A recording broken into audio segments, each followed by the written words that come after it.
کیا دبے جس پہ حمایت کا ہو پنجا تیرا، کیا دبے جس پہ حمایت کا ہو پنجا تیرا، کیا دبے جس پہ حمایت کا ہو پنجا تیرا، اور شیر کو خطرے میں لاتا نہیں کتا تیرا، شیر کو خطرے میں لاتا نہیں کتا تیرا۔ یہ شعر کیوں کہا اعلیٰ حضرت نے؟ منقبت کا یہ شعر ذرا دیکھو، سرکار غوث اعظم کی حمایت جس کو حاصل ہو وہ کہیں نہیں مارا جاتا، بڑے پیر کا کرم جس پر ہو وہ کہیں نہیں رسوا ہوتا، بڑے پیر کا فیض جس پر جاری ہو وہ کہیں نہیں شکست کھاتا ہے۔ سرکار غوث اعظم بڑے پیر دستگیر کا اتنا بڑا عظیم کرم ہے۔ ہندوستان کے ایک بہت بڑے عالم گزرے ہیں جن کا نام حضرت علامہ ہدایت رسول خان رحمت اللہ تعالی علیہ تھا۔ حضور شیر بیش اہل سنت مولانا حشمت علی خان علیہ رحمت الرضوان سے پہلے انہی کو شیر بیش اہل سنت کہا جاتا تھا۔ شیر بیش اہل سنت کا مطلب کہ اہل سنت کے جنگل کا شیر۔ حضرت مولانا ہدایت رسول رحمت اللہ تعالی علیہ کے پشت پر پنجا کا نشان تھا۔ اعلی حضرت کبھی کبھی فرمایا کرتے تھے کہ مجھ جیسا ایک اور لکھنے والا اور ہدایت رسول جیسا ایک اور بولنے والا ہندوستان میں ہوتا تو کبھی بھی ہندوستان میں وہابیت کے فکر کو ترقی نہیں ملتی، ان کا جنازہ نکل جاتا۔ وہ حضرت علامہ ہدایت رسول رحمت اللہ علیہ کی ذات تھی، ان کے پشت پر پنجے کا نشان تھا، کہیں وہ نہیں ڈرتے تھے۔ اور دوسرا معاملہ یہ ہے کہ بڑے پیر رحمت اللہ تعالی علیہ اپنی خانقاہ میں تشریف فرما تھے۔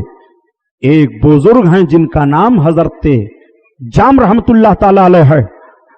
حضرت جام شیر کی سواری کیا کرتے تھے، شیر پر چلتے تھے۔ حضرت جام رحمت اللہ تعالی علیہ نے حضرت غوث پاک کی بارگاہ میں اطلاع بھجوائی کہ حضور میں آپ سے شرف ملاقات حاصل کرنا چاہتا ہوں۔ سرکار غوث اعظم نے فرمایا ٹھیک ہے آؤ۔ انہوں نے اطلاع میں یہ بھی کہہ دیا تھا کہ سرکار میں تو حاضر ہوں گا لیکن میں شیر پر سوار ہو کر کے آؤں گا، جہاں میری ضیافت کا انتظام ہو وہیں میرے شیر کے خوراک کا بھی انتظام ہونا چاہیے۔